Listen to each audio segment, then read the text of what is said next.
let's talk about tomorrow, because I really like this game between Tennessee and Creighton.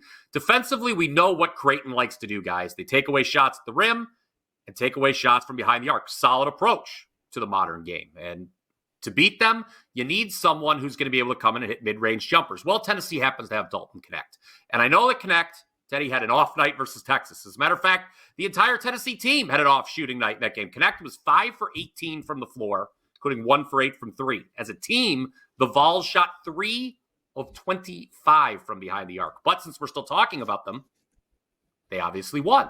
They survived and advanced. And I actually view the poor shooting from the last game as a bit of a positive going into the Sweet 16, because I think naturally you would expect some positive regression from Tennessee. I just don't see any way where Knecht doesn't have a bounce-back game and the rest of the team doesn't have a bounce-back game from 3. Now you look at what Creighton likes to do offensively. They live and die by the 3, and the first 2 games, they have enjoyed tremendous three-point variance, shooting 48% themselves, while the opposition's around 28%. And I think we have to mention what Creighton did in their last game, how lucky they were to get by Oregon down 4 in the final minute. They wind up winning by 13 in double overtime. A fraudulent result, in my view, one that we can take advantage of here. I want to lay the short number with what I feel is a superior Tennessee team. Tennessee, number 3 in the country in adjusted defensive efficiency, guys, per KenPom. They've allowed just 107 total points in 2 tourney games. I know one of those was against offensively challenged St. Peter's, but I think the regression gods smile on Tennessee in this one. I see them advancing to the Elite 8. I would lay it tomorrow night against Creighton. So my follow-up question is 2 words. Well, I guess it's 4 words. Rick Barnes in March. Yeah. I mean, when you talk about a track record, okay, Rick Barnes was at Texas for 17 years. They made 16 tournaments. They didn't make a Final Four. Okay. He's never made a Final Four, right? I don't think. Correct.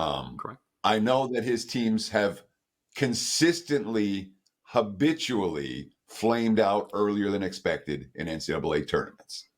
Year after year, in spot after spot. What makes this year different? Because Rick Barnes does not have the coaching edge in this game. No, I did, and I did not conveniently omit that from my analysis. I just figured it was going to be the follow-up, and we would touch on it in this part of the discussion. So you're right; it is a red flag. Say you can't. I can't just look here in the camera and say, "Well, this is going to be the year," right? How do I know? The thing I'll say with this: Creighton does not have exactly have a great pedigree either at this level. If this was a situation where Tennessee was facing a team that consistently stepped up, overachieved, won big games, I would be a little more leery. But I don't see that with Creighton. And a lot of it for me, Teddy, is just looking at the full body of work over this year and looking at what I saw in the last 2 games from these teams. I just do not think Creighton is going to be able to maintain that positive 3-point variance I talked about. Okay. And I just think that Tennessee, compared to their last game, they've got Dalton Knecht, one of the best players in the country.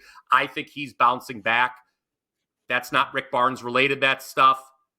I think he can just stand on the sideline, stand out of the way. Tennessee makes their shots. Creighton makes a few less than we've seen the last 2 games. Tennessee advances. Go Vols.